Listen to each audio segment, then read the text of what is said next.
শেখ হাসিনাকে ফেরত চেয়ে পাঠানো চিঠির জবাব দেয়নি ভারত, জানিয়েছেন পররাষ্ট্র উপদেষ্টা। ঢাকার অনুরোধ পর্যালোচনা করছে দিল্লি, বিচারে স্বচ্ছতায় গুরুত্ব জার্মান রাষ্ট্রদূত। শেখ হাসিনা ও কামালের মৃত্যুদণ্ডের পূর্ণাঙ্গ রায় প্রকাশ। প্লট বরাদ্দে দুর্নীতি মামলার রায় কাল। ব্যাংকের ভল্টে শুধু হাসিনারই নয়, রেহানা ও পুতুলের স্বর্ণও ছিল। দলীয়করণের মাধ্যমে দেশের অর্থনীতিকে ধ্বংস করেছে আওয়ামী লীগ, অভিযোগ আমির খসরু।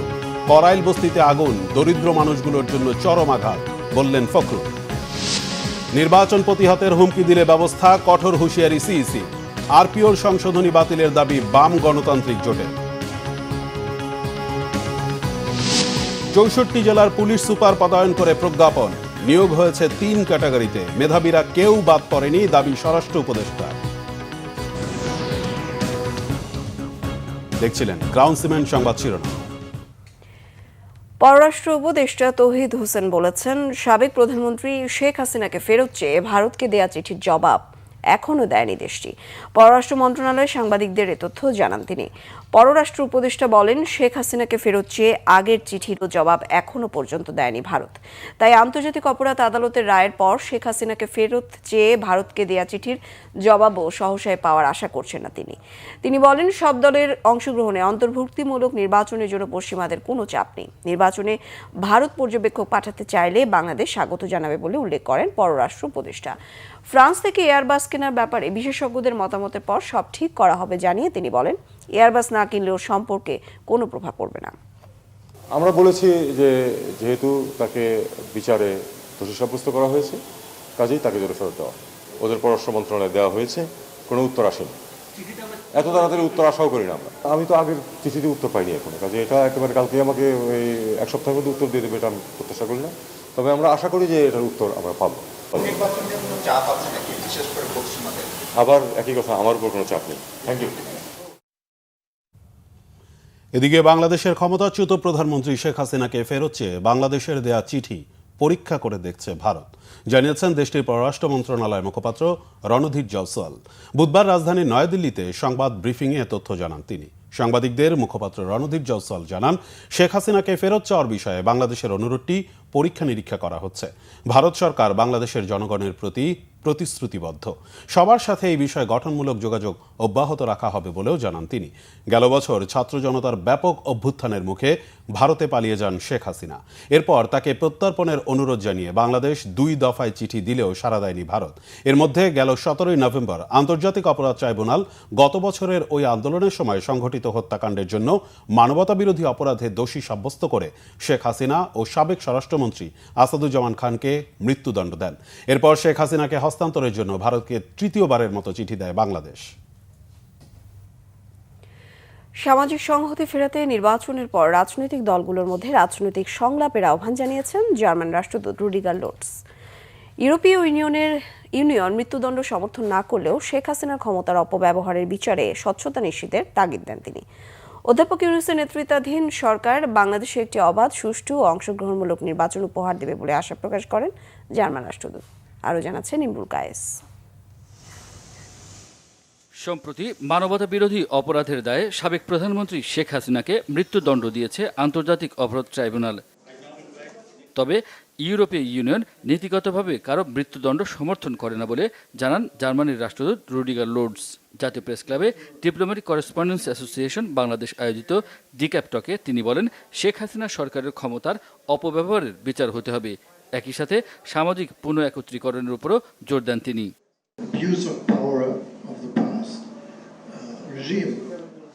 জার্মানি ও ইউরোপীয় ইউনিয়ন নীতিগতভাবে মৃত্যুদণ্ডের বিপক্ষে, তবে সঠিক ও আইনি প্রক্রিয়ায় গত সরকারের ক্ষমতার অপব্যবহারের বিচার হতে হবে।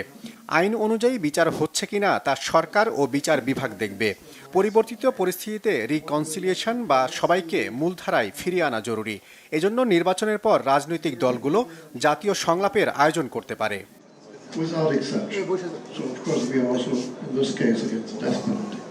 বাংলাদেশে একটি অবাধ, সুষ্ঠু ও অংশগ্রহণমূলক নির্বাচন দেখতে তার দেশ অপেক্ষা করছে বলে জানান জার্মান রাষ্ট্রদূত। participatory elections. জার্মানি ও ইউরোপীয় ইউনিয়ন আশা করে 2026 সালে বাংলাদেশে একটি অবাধ, সুষ্ঠু ও অংশগ্রহণমূলক নির্বাচন হবে। অধ্যাপক ইউনূস একটি আনন্দমুখর নির্বাচন উপহার দেবে, এমনটাই প্রত্যাশা আমাদের। এর মধ্য দিয়ে বাংলাদেশে স্বৈরতন্ত্র থেকে গণতন্ত্রের উত্তরণ ঘটবে, যা দক্ষিণ এশিয়া তথা গোটা বিশ্বের জন্য অনুকরণীয় হবে। অংশগ্রহণমূলক বলতে বোঝাচ্ছি সবাই যেন ভোট দিতে পারে, সব দল সমানভাবে প্রচার চালাতে পারে, নির্বাচনে সর্বোচ্চ সংখ্যক ভোটার উপস্থিত হয় এবং নির্বাচনটা যেন শান্তিপূর্ণ ও সহিংসতামুক্ত হয়। What I mean is about the conduct of the elections. আলোচনার পরও এয়ারবাস না কেনায় জিএসপি প্লাস সহ বাংলাদেশ ইউরোপীয় ইউনিয়ন বাণিজ্য সম্পর্কে প্রভাব পড়বে বলে জানান Rudiger Lodes. Imrul Kayes, Bangla vision, Dhaka. মানবতা বিরোধী অপরাধের মামলায় ক্ষমতাচ্যুত প্রধানমন্ত্রী শেখ হাসিনা ও সাবেক স্বরাষ্ট্রমন্ত্রী আসাদুজ্জামান খান কামালকে মৃত্যুদণ্ড এবং পুলিশের সাবেক আইজিপি চৌধুরী আবদুল্লাহ আল মামুনকে 5 বছরের কারাদণ্ড দিয়ে ঘোষিত রায়ের পূর্ণাঙ্গ অনুলিপি প্রকাশ করেছে আন্তর্জাতিক অপরাধ ট্রাইব্যুনাল। 453 পৃষ্ঠার পূর্ণাঙ্গ এ রায় প্রকাশ করেছে ট্রাইব্যুনাল। রায় প্রকাশের 30 দিনের মধ্যে মামলার আসামিদের আপিল করার সুযোগ রয়েছে। আসামি থেকে রাজসাক্ষী সাবেক আইজিপি চৌধুরী আবদুল্লাহ আল মামুনের আইনজীবী জায়েদ বিন আমজাদ রায়ের কপি পাওয়ার বিষয়টি নিশ্চিত করেছেন। এ মামলায় গত 17 নভেম্বর ট্রাইব্যুনাল 1-এর চেয়ারম্যান বিচারপতি গোলাম মুর্তজা মজুমদারের নেতৃত্বাধীন 3 সদস্যের বিচারিক প্যানেল আসামিদের বিরুদ্ধে রায় দেন। রায়ে শেখ হাসিনা সহ 3 আসামির অপরাধ প্রমাণিত হওয়ায় 2টি অভিযোগে শেখ হাসিনাকে মৃত্যুদণ্ড দেওয়া হয়। রাজসাক্ষী হওয়ায় সাবেক আইজিপি চৌধুরী আবদুল্লাহ আল মামুনকে 5 বছরের কারাদণ্ড দেওয়া হয়। ছাত্র জনতার আন্দোলনের মুখে গত বছরের 5 আগস্ট আওয়ামী লীগ সরকারের পতন ঘটে এবং শেখ হাসিনা ভারতে চলে যান। এর মধ্য দিয়ে আওয়ামী লীগ সরকারের দীর্ঘ প্রায় 16 বছরের শাসনের অবসান ঘটে। প্লট দুর্নীতির অভিযোগে ক্ষমতাচ্যুত সাবেক প্রধানমন্ত্রী শেখ হাসিনা, তার ছেলে সজীব ওয়াজেদ জয় ও মেয়ে সাইমা ওয়াজেদ পুতুল সহ 47 জনের বিরুদ্ধে দুর্নীতি দমন কমিশন দুদকের 3 মামলার রায় আগামীকাল। ঢাকার বিশেষ জজ আদালত 5-এর বিচারক মোহাম্মদ আবদুল্লাহ আল মামুন দুর্নীতি দমন কমিশনের পৃথকে মামলার রায় ঘোষণা করবেন।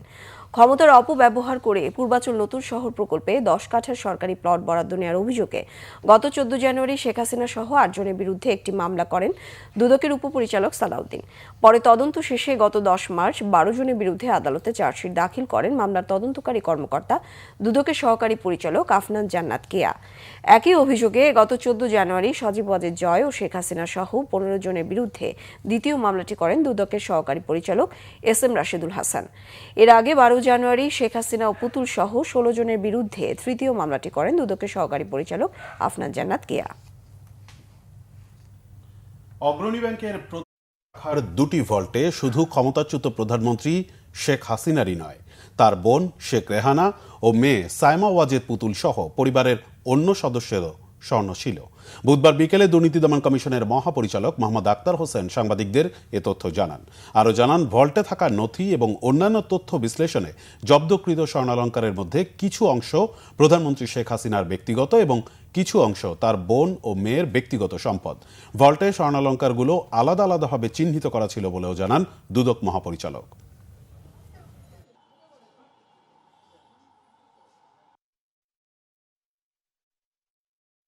অগ্রণী ব্যাংক প্রিন্সিপাল শাখায় গ্রাহকের নাম শেখ হাসিনা এবং সাইমা ওয়াজেদ পুতুলের নামে লকার নাম্বার 751, যাতে আনুমানিক 422.26 ভরি স্বর্ণালঙ্কার পাওয়া যায়। অগ্রণী ব্যাংক প্রিন্সিপাল শাখায় শেখ হাসিনা ও শেখ রেহানা সিদ্দিকীর নামে থাকা লকার নাম্বার 753 খোলার পর 410.25 ভরি স্বর্ণ পাওয়া যায়। মোট 2টি লকারে, অগ্রণী ব্যাংকের 2টি লকারে 832.51 ভরি স্বর্ণালঙ্কার। বিএনপির স্থায়ী কমিটির সদস্য আমির খসরু মাহমুদ চৌধুরীর অভিযোগ, দলীয়করণের মাধ্যমে দেশের অর্থনীতিকে ধ্বংস করে গেছে আওয়ামী লীগ। দলীয় বিবেচনায় দেয়া ব্যাংক ও ইন্স্যুরেন্স কোম্পানিগুলোর সংস্কার জরুরি বলে মন্তব্য তার।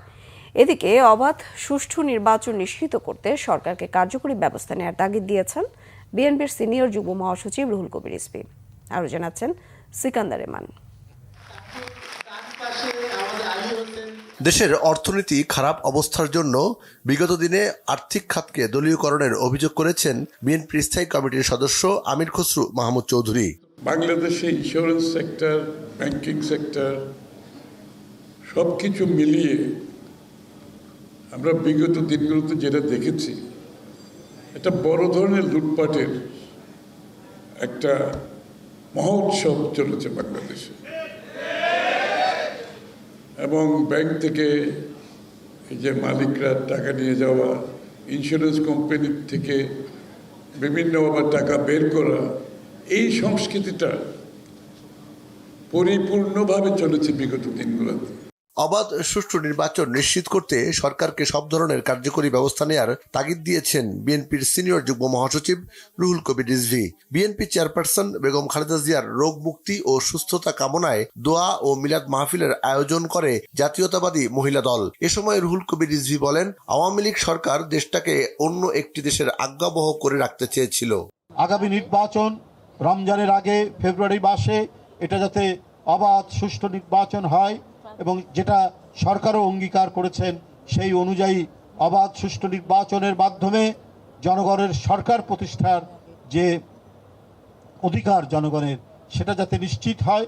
কারণ 15.5 বছর শেখ হাসিনা জনগণের সরকার গঠন করার যে জনগণের যে ক্ষমতা সেটা কেড়ে নিয়েছিল। সেই পরিস্থিতি থেকে উত্তরণ ঘটাবে অন্তর্বর্তী সরকার। গণতন্ত্রের জন্য লড়াই অব্যাহত থাকবে বলে জানিয়েছেন জাতীয়তাবাদী মহিলা দলের সভাপতি আফরোজা আব্বাস। বিএনপির ভারপ্রাপ্ত চেয়ারম্যান তারেক রহমানের 61তম জন্মদিন উপলক্ষে পল্টন কমিউনিটি সেন্টারে চক্ষু ও ছানি চিকিৎসার উদ্বোধন করে তিনি এ কথা বলেন।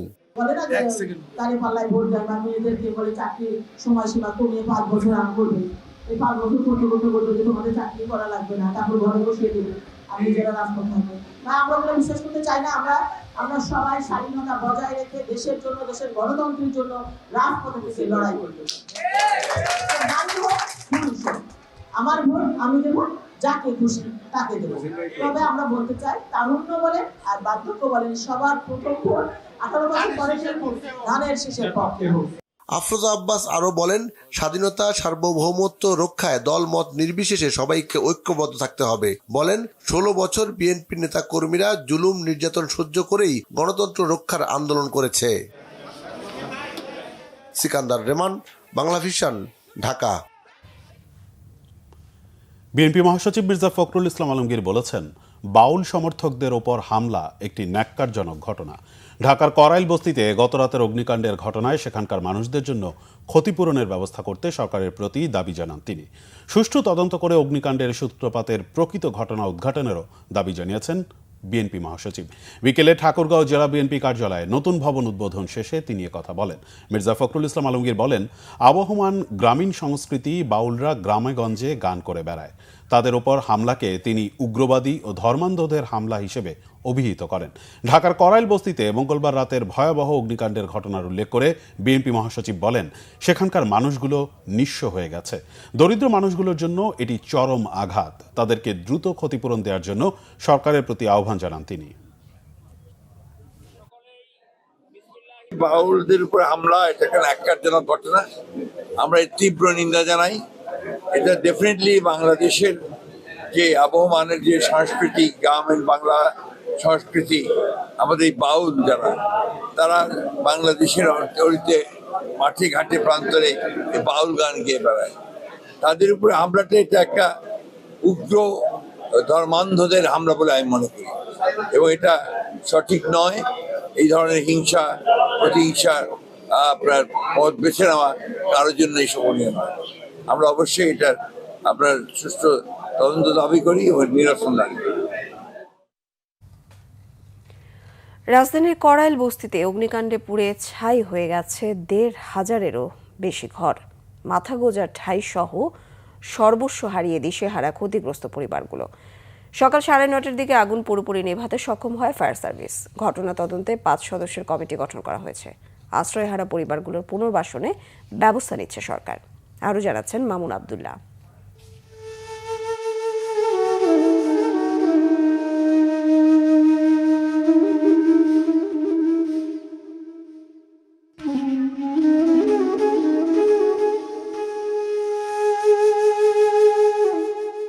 সদ্য সংসার পাতা সজীব স্বপ্ন ছিল ব্যবসা করে বস্তি ছেড়ে মা, সহধর্মিণী আর সন্তান নিয়ে একটু ভালোবাসা নিয়ে থাকার।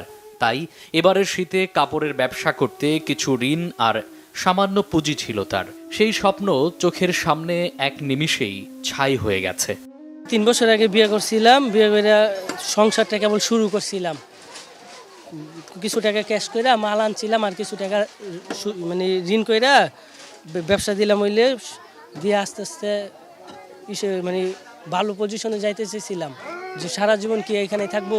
ব্যবসা ট্যাবসা দিয়া কিছু টাকা হইলে আমি গ্রামের বাড়িতে চলে যেতাম। এত সারা জীবনের সঞ্চয় সব তো পুড়ে গেছে। কয়লার মাঝে এখনো সংসারের স্মৃতি হাতড়ে বেড়াচ্ছেন জোবাইদা। আর পরনের কাপড় ছাড়া এক টুকরো সুতো অবশিষ্ট নেই মরিয়মের মতো করাইল বস্তির অনেক বাসিন্দার। কিচ্ছু নামাইতে পারি না, একটা জিনিস ঘরে কিচ্ছু নামাইতে পারি না। আমার সবই শেষ, টাকা পয়সা সব সব শেষ। আমার এই যে বাসাও শেষ, দোকানও শেষ, আমার কিচ্ছু নাই, শুধু এই জামা কাপড় দুইটাই নিয়ে বেরোইছি। না কোনো খাওয়ার কিছু নাই, পোশাকও নাই, কিছু নাই, মানে একটা বিস্কিট কিনা খামো এই সামর্থ্য নাই আমাদের। 2টা রুমের জিনিসপাতি কিছু আমরা কুলাইতে পারি নাই, বাইর করতে পারি নাই, নিজের জানডা নিয়ে কোনো রকম খালি পালাইয়া গেছি। ভয়াবহ অগ্নিকাণ্ডের পরদিন এভাবেই খোলা আকাশের নিচে দিন কাটছে করাইল বস্তির বউবাজার অংশের বাসিন্দাদের। আগুনে সর্বস্ব হারিয়ে দিশেহারা পরিবারগুলো। খুব কষ্ট লাগে, গরিব মানুষ মাছ আমরা জোরাইতে পারতাম না, সব শেষ। আমার ছেলে সামনে এসেছি পরীক্ষা, আমার ছেলে কোচিংয়ে গিয়েছিল, আমি বই গলান বার করে দিই যাতে আমাকে তো 8-10 হাজার টাকার বই, আমাকে তো পুড়ি গেলে তো আমি কাল পরশুর বই ভিতরে কিনতে পারবো না। গুলশানে আগুন লাগলে, বাড়ি দ্বারা আগুন লাগলে হেলিকপ্টারে পানি দেয়, আমাদের এখানে কোনো হেলিকপ্টার আসছিল না, ফায়ার সার্ভিস দ্রুত আসতে পারে নাই। মঙ্গলবার রাত 10:30টার দিকে আগুন নিয়ন্ত্রণে আনা গেলেও আগের দিন সন্ধ্যায় লাগা আগুন পুরোপুরি নেভাতে বুধবার সকাল হয়ে যায়। ঘটনা তদন্তে গঠন করা হয়েছে 5 সদস্যের কমিটি। গেল বছরেই 3বার সহ 1 দশকে করাইল বস্তিতে আগুন লেগেছে অনেকবার। মঙ্গলবার দুপুরেও যেখানে আনন্দ উচ্ছ্বাসের কমতি ছিল না, এখন সেই করাইল বস্তি যেন বিরান ভূমি। দুচোখ যেদিকে যায় শুধু কয়লা আর ছাই। তাই এখানকার বাসিন্দারা বলছেন, সরকারি সাহায্য সহযোগিতা ছাড়া নতুন বসতি স্থাপন করা তাদের জন্য খুবই দুঃসাধ্য ব্যাপার। মামুন আব্দুল্লাহ, বাংলা ভিশন, ঢাকা। প্রধান নির্বাচন কমিশনার AMM নাসির উদ্দিন বলেছেন, আইন শৃঙ্খলা পরিস্থিতি সন্তোষজনক নয়, তবে ভোটের আগে উন্নতি হবে বলে আশা করছেন তিনি। বুধবার আসন্ন ত্রয়োদশ জাতীয় সংসদ নির্বাচন উপলক্ষে বিজিবি সদর দপ্তরে দলের নির্বাচনী প্রশিক্ষণ ও মহড়া পরিদর্শনে অংশ নিয়ে তিনি কথা বলেন। সিইসি বলেন, প্রতিটা আইন শৃঙ্খলা বাহিনী নির্বাচনে তাদের দায়িত্ব পালনে প্রতিজ্ঞাবদ্ধ।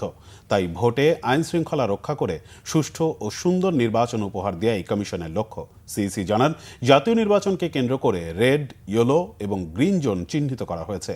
ভোট প্রতিহত করার হুমকিকে নির্বাচন কমিশন আমলে নিয়েছে জানিয়ে সিইসি বলেন, কেউ ভোট প্রতিহত করতে চাইলে তাদের বিরুদ্ধে ব্যবস্থা নেওয়া হবে। আমরা এই ব্যাপারে সম্পূর্ণ ওয়াকিবহাল এবং সচেতন, যাতে শান্তি শৃঙ্খলা যাতে রক্ষা করেই আমরা যাতে নির্বাচনটা সুষ্ঠুভাবে করতে পারি। আর যারা প্রতিহত করার ঘোষণা দিচ্ছে, যারা সব ধরনের ব্যবস্থা আমরা নিব, যাতে কেউ সহযোগিতা লাগবে, আপনাদের সহযোগিতা লাগবে, সাংবাদিকদের সহযোগিতা লাগবে, দেশবাসীর সহযোগিতা লাগবে, ভোটারদের সহযোগিতা লাগবে। সবাই মিলে এই ধরনের সিচুয়েশন, অনাকাঙ্ক্ষিত সিচুয়েশন আমরা প্রতিহত করব। বৃহস্পতিবার থেকে 18 ডিসেম্বর পর্যন্ত সকল দেশের প্রবাসীরা যে কোনো সময় ভোটার নিবন্ধন করতে পারবেন। আগে নির্ধারিত 5 দিনের ভিন্ন ভিন্ন সময়সীমা থাকছে না। এই তথ্য জানিয়েছেন নির্বাচন কমিশনের সিনিয়র সচিব আক্তার আহমেদ। আজ বিকেলে আগারগাঁওয়ের নির্বাচন ভবনে টিকটক প্রতিনিধি দলের সঙ্গে বৈঠক শেষে সাংবাদিকদের একথা জানান। বৈঠকে প্রধান নির্বাচন কমিশনার AMM নাসির উদ্দিন, অন্যান্য নির্বাচন কমিশনার ও ইসির সিনিয়র সচিব সহ ঊর্ধ্বতন কর্মকর্তারা উপস্থিত ছিলেন। আক্তার আহমেদ বলেন, 18 নভেম্বর প্রবাসী ভোটার নিবন্ধন কার্যক্রম চালুর সময় বিশ্বকে 8টি অঞ্চলে ভাগ করে 5 দিন করে সময় নির্ধারণ করা হয়েছিল। এখন থেকে সেই সময়সীমা তুলে নেওয়া হচ্ছে। বৃহস্পতিবার থেকে প্রবাসীরা যে কোনো সময় নিবন্ধন করতে পারবেন। এদিকে ইসির সঙ্গে নির্বাচন নিয়ে অনলাইনে সঠিক তথ্য দিতে এবং অপতথ্য রোধে ওয়ার্কশপ করে টিকটক কর্তৃপক্ষ। এই আলোচনায় টিকটকের নেতৃত্ব দেন সাউথ এশিয়া অঞ্চলের head of public policy and government relations Ferdous Mottakim.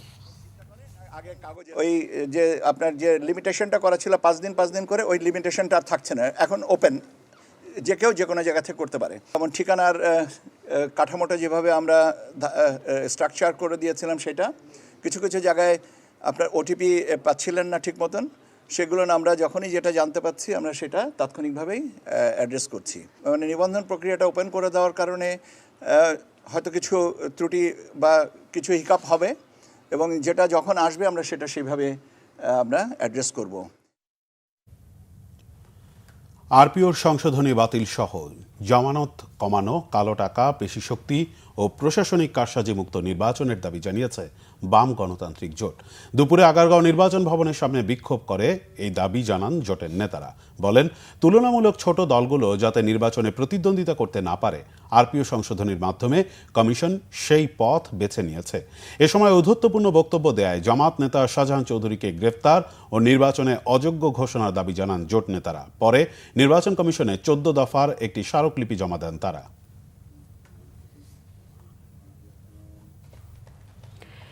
স্বরাষ্ট্র উপদেষ্টা অবসরপ্রাপ্ত লেফটেন্যান্ট জেনারেল জাহাঙ্গীর আলম চৌধুরী জানিয়েছেন, এসপি নিয়োগ ABC 3 ক্যাটাগরিতে করা হয়েছে, মেধাবীরা কেউ বাদ পড়েনি। এদিকে 64 জেলার পুলিশ সুপার পদায়ন করে প্রজ্ঞাপন জারি করা হয়েছে। সচিবালয়ের ব্রিফিংয়ে তিনি এমন তথ্য জানান। স্বরাষ্ট্র উপদেষ্টা বলেন, 64 জেলার মধ্যে আগের 18 জন এসপিকে তুলে নেওয়া হয়েছে। দাবি করেন, সড়কে চাঁদাবাজি বন্ধ না হলেও নিয়ন্ত্রণে আনা হয়েছে। জানান, পেঁয়াজের কোনো সংকট নেই, দাম কমে গেছে। কিছু ব্যবসায়ের আমদানির চাপ ছিল, কিন্তু সরকার তা করেনি। আশ্বস্ত করেন, পর্যাপ্ত পরিমাণ সার আছে, কেউ মজুত করলে ব্যবস্থা নেওয়া হবে। সারের ডিলারশিপ রাজনৈতিক বিবেচনায় দেওয়া হবে না। সবজির দাম সহনীয় পর্যায়ে থাকবে বলে জানান স্বরাষ্ট্র ও কৃষি উপদেষ্টা জাহাঙ্গীর আলম চৌধুরী। যেইভাবে লটারি করার ওইভাবেই লটারি করেছি। এইটার ক্ষেত্রে আমরা 3টা ক্রাইটেরিয়া নির্ধারণ করছি: A category, B category, C category. এটা করা হয়েছে জেলার আয়তনের বেসিস না, আমরা ওই আইন শৃঙ্খলা পরিস্থিতির উপর নির্ভর করে, এবং ওই জেলাগুলি নির্ধারণ করে তারপর আমরা এসপিদেরও ওইরকম করছি, কারে করে দিব। প্রথম হলো আমাদের টোটাল এসপি ছিল মনে হয় 64 এই জেলায়। তো 64-এর থেকে আমরা 15 আর 3 18 জন আমরা উঠে আনছি। 18 জনের জায়গায় আমরা নতুন জন দিছি, আর যারা পুরানো ছিল ওখানেই। তারপরে ওই লটারি করে যারটা যেই জেলায় যার কপাল আসছে ওই জেলা ছেয়ে পড়ছে। ট্রাইব্যুনালকে নিয়ে বিরূপ মন্তব্য করায় বিএনপি নেতা ফজলুর রহমানের বিরুদ্ধে আদালত অবমাননার অভিযোগ আনা হয়েছে। বুধবার আন্তর্জাতিক অপরাধ ট্রাইব্যুনালে তার বিরুদ্ধে অভিযোগ আনা হয়।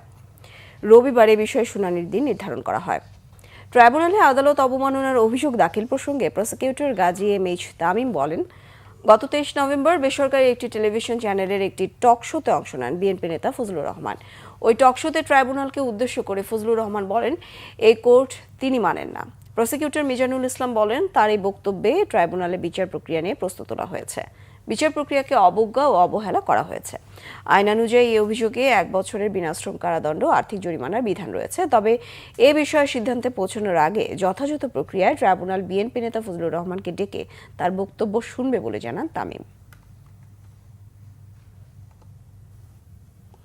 ঠাকুরগাঁয়ে তৌহিদি জনতার হামলায় বাউল সমর্থকদের ডাকা প্রতিবাদী সমাবেশ পণ্ড হয়েছে। এ সময় আহত হয়েছে 2 বাউল সমর্থক। প্রত্যক্ষদর্শীরা জানান, দুপুরে কোর্ট চত্বর এলাকায় বাউল সাধকদের উপর হামলা ও বাউল আবুল সরকারের মুক্তির দাবিতে প্রতিবাদ সমাবেশে অবস্থান নেন বাউল সমর্থকরা। বিপরীতে অবস্থান নেয় তৌহিদি জনতা। এতে সমাবেশ ও শহর জুড়ে বাড়ে উত্তেজনা। এক পর্যায়ে উভয় পক্ষের মধ্যে সংঘর্ষ বাধে। এতে সমাবেশের স্থল ছেড়ে চলে যান বাউল সমর্থকরা। ঠাকুরগাঁও সদর থানার ভারপ্রাপ্ত কর্মকর্তা সরওয়ার বলেন, ঘটনা জানার পরপরই অতিরিক্ত পুলিশ মোতায়েন করে পরিস্থিতি সামাল দেওয়া হয়েছে। এখনও এই বিষয়ে থানায় কোনো অভিযোগ আসেনি। ডিপি ওয়ার্ল্ডকে এনসিটি ইজারা দেওয়ার উদ্যোগের প্রতিবাদ এবং লালদিয়া ও পানগাঁও ইজারা চুক্তি বাতিলের দাবিতে চট্টগ্রামে বন্দর অবরোধ কর্মসূচি পালন করেছে শ্রমিক কর্মচারী ঐক্য পরিষদ স্কপ। সকাল থেকে শত শত শ্রমিক কর্মচারী মহানগরীর বড়পোল ইসাক ডিপো সংলগ্ন টোল প্লাজা এবং সল্টগুলা ক্রসিংয়ে সিমেন্স হোস্টেলের সামনে অবস্থান নিতে শুরু করেন।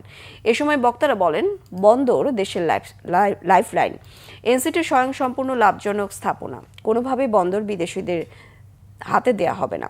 ধারাবাহিক আন্দোলনের প্রয়োজনে হরতালের মতো কর্মসূচির হুঁশিয়ারি স্কপের। বলেন, বিদেশি প্রতিষ্ঠানকে বন্দরের স্থাপনা ইজারা দেওয়ার চুক্তি করার অধিকার নেই। এই সরকারের। বিদেশি কোনো প্রতিষ্ঠানকে দেওয়া যাবে না। বন্দরের যথেষ্ট দক্ষ শ্রমিক আছে, ডকের দক্ষ শ্রমিক আছে। সেটা গতকাল বন্দর সচিব ওমর ফারুক সাহেবের বক্তব্যে এসেছে। বন্দর লিড টাইম এখন শূন্য, তিনি বলেছেন। বন্দর মুনাফা করছে, বন্দরের এখন লোডিং আনলোডিং অনেক বেড়েছে। তারপরে বন্দর বিদেশিদের দেওয়ার কোনো যৌক্তিকতা আমরা দেখতে চাই না। এই অবরোধের পরেও যে তারা অগ্রসর হতে চায়, তাইলে আগামী 5ই ডিসেম্বর পুরাতন রেল স্টেশন চত্বরে সারা চট্টগ্রামের শ্রমিক কর্মচারীদেরকে নিয়ে আমরা সমাবেশ করব এবং মোটর মিছিল হবে সন্ধ্যার সময়। তারপরে আমাদের পরবর্তী কর্মসূচি আমরা ঘোষণা করব। বগুড়া সেনানিবাসে সাজোয়া কোরের ৪৫তম বাৎসরিক অধিনায়ক সম্মেলন অনুষ্ঠিত হয়েছে। সকালে প্রধান অতিথি হিসেবে এতে উপস্থিত ছিলেন সেনাবাহিনী প্রধান জেনারেল ওয়াকারুজ্জামান। সেনাপ্রধান সম্মেলনে পৌঁছলে GOC army training and doctrine command সাজোয়া কোরের কর্নেল কমান্ড্যান্ট, জিওসি ১১ পদাতিক ডিভিশন ও এরিয়া কমান্ডার তাকে অভ্যর্থনা জানান। এ সময় সাজোয়া কোরের ইউনিটের অধিনায়ক এবং অন্যান্য কর্মকর্তাদের উদ্দেশ্যে সেনাবাহিনী উন্নয়নকল্পে বিভিন্ন দিক নির্দেশনা দেন তিনি। এছাড়া সাজোয়া কোরের গৌরবোজ্জ্বল ঐতিহ্য এবং মাতৃভূমির সেবায় সাজোয়া কোরের অবদানের কথাও উল্লেখ করেন সেনাপ্রধান।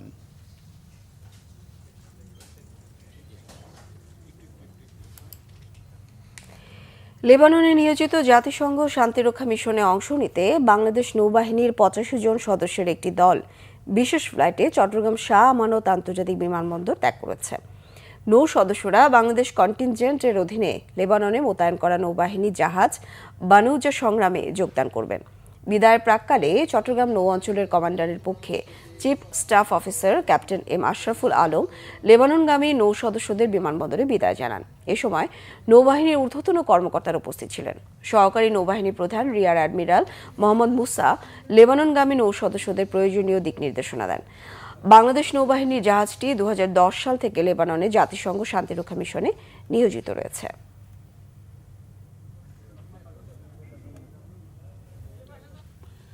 কোটা বৈষম্য, প্রশ্ন জালিয়াতি, পরীক্ষার ফল প্রকাশে জালিয়াতি, নিয়োগ বাণিজ্য বন্ধ সহ নভেম্বরের মধ্যে শিক্ষক নিয়োগের দাবিতে তৃতীয় দিনের মতো রাঙামাটি পার্বত্য জেলা পরিষদ কমপ্লিট শাটডাউন কর্মসূচি পালন করছে কোটা বিরোধী ঐক্যজোট।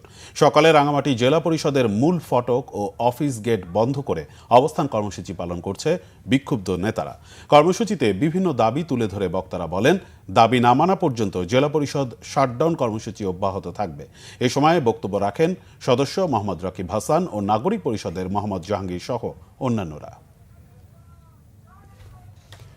পপুলার লাইফ ইন্স্যুরেন্স কোম্পানির ২৫ বছর পূর্তি উৎসব হয়েছে রাজধানীতে। আইডিএবি ভবনের মুক্তিযোদ্ধা মিলনায়তনে এতে প্রধান অতিথি ছিলেন বিএনপির স্থায়ী কমিটির সদস্য এবং পপুলার লাইফ ইন্স্যুরেন্সের স্বপ্নদ্রষ্টা আমির খসরু মাহমুদ চৌধুরী। কোম্পানির চেয়ারম্যান মোহাম্মদ জহিরুল ইসলাম চৌধুরীর সভাপতিত্বে বিশেষ অতিথি ছিলেন কোম্পানির পরিচালক সাবেক চেয়ারম্যান আমির হুমায়ুন মাহমুদ চৌধুরী, মোহাম্মদ মোতাহার হোসেন, স্বতন্ত্র পরিচালক ডক্টর মোহাম্মদ আব্দুল মান্নান ভুইয়া, ডক্টর মোনালিসা মনোয়ার। স্বাগত বক্তব্য রাখেন কোম্পানির ব্যবস্থাপনা পরিচালক ও সিইও এবং বাংলাদেশ ইন্স্যুরেন্স ফোরামের প্রেসিডেন্ট বিএম ইউসুফ আলী। ধন্যবাদ জ্ঞাপন করেন কোম্পানির অতিরিক্ত ব্যবস্থাপনা পরিচালক বিএম শওকত আলী। এছাড়া উপস্থিত ছিলেন কোম্পানির ঊর্ধ্বতন কর্মকর্তারা।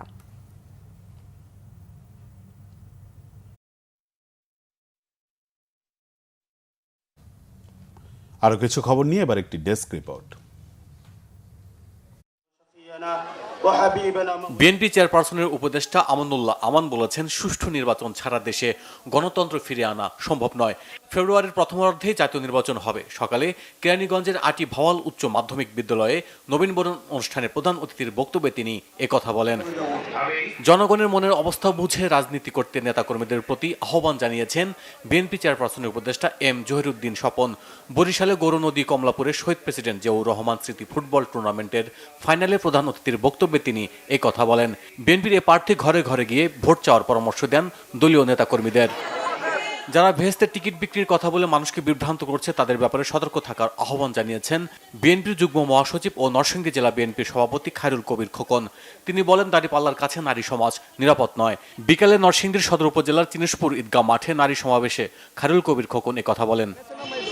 বিএনপির যুগ্ম মহাসচিব সৈয়দ ইমরান সালে প্রিন্স বলেছেন, ফ্যাসিবাদ মুক্ত পরিবেশে রাষ্ট্র পুনর্গঠনে ভারপ্রাপ্ত চেয়ারম্যান তারেক রহমানের নেতৃত্বে যে জাতীয় সম্ভাবনা জন্ম হয়েছে তা কাজে লাগাতে হবে।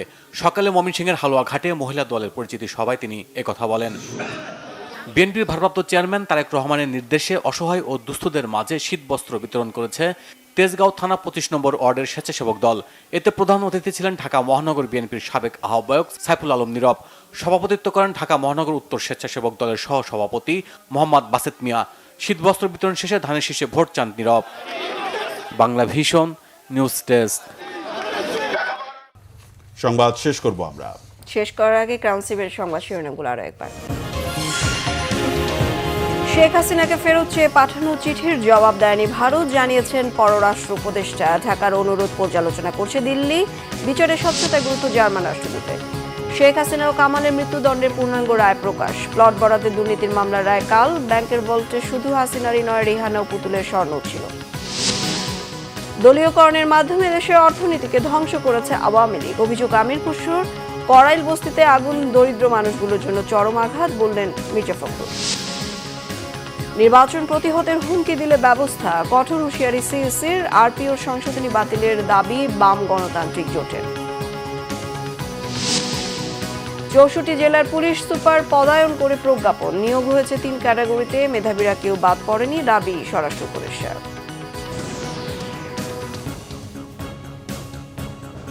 এই ছিল এখনকার মতো। পরের সংবাদ রাত 1টায় দেখার আমন্ত্রণ রইল। এছাড়া বাংলা ভিশন সংবাদ ও সংবাদ সংশ্লিষ্ট অনুষ্ঠান দেখতে ভিজিট করুন www.bbnews24.com ও facebook.com/banglavisionnews এবং সাবস্ক্রাইব করুন youtube.com/banglavisionnews। ধন্যবাদ। শুভরাত্রি।